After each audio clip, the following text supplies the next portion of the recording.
गीता का खास लक्ष्य। गीता का मुख्य लक्ष्य यह है कि मनुष्य किसी भी वाद मत सिद्धांत को मानने वाला क्यों न हो, उसका प्रत्येक परिस्थिति में कल्याण हो जाए। वह किसी भी परिस्थिति में परमात्म प्राप्ति से वंचित न रहे, क्योंकि जीव मात्र का मनुष्य योनि में जन्म केवल अपने कल्याण के लिए ही हुआ है।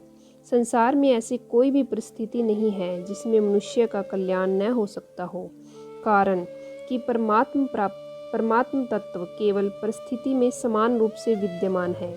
अतः साधक के सामने कोई भी और कैसी भी परिस्थिति आए, उसका केवल सदुपयोग करना है। सदुपयोग करने का अर्थ है दुखदायी परिस्थिति आने पर सुख की इच्छा का त्याग करना और सुखदायी परिस्थिति आने पर सुख भोग का तथा वह बनी रही ऐसी इच्छा का त्याग करना और उसको दूसरों की सेवा में लगाना।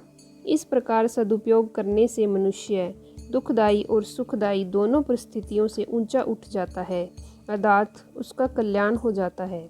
सृष्टि से पूर्व परमात्मा में मैं एक ही अनेक रूपों में हो जाऊं, ऐसा संकल्प हुआ।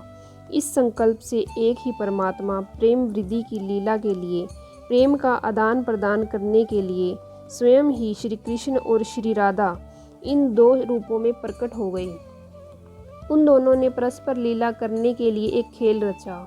उस खेल के लिए प्रभु के संकल्प से अनंत जीवों की, जो कि अनादि काल से थे, और खेल के पदार्थों यानी श्री राधे की सृष्टि हुई।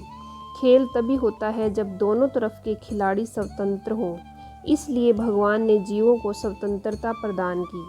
उस खेल में श्री राधा जी का तो केवल भगवान की तरफ ही आकर्षण रहा, खेल में उनसे कोई भूल नहीं हुई। अतः श्री राधा जी और भगवान में प्रेम वृद्धि की लीला हुई, परंतु दूसरे जितने भी जीव थे उन सब ने भूल से संयोगजन्य सुख के लिए खेल के पदार्थों के साथ अपना संबंध मान लिया, जिससे वे जन्म मरण के चक्कर में पड़ गए। खेल के पदार्थ केवल खेल के लिए ही होते हैं, किसी के व्यक्तिगत नहीं होते। परंतु वे जीव खेल खेलना तो भूल गए और मिली हुई स्वतंत्रता का दुरुपयोग करके खेल के पदार्थों को अर्थात श्री राधे को व्यक्तिगत मानने लग गए।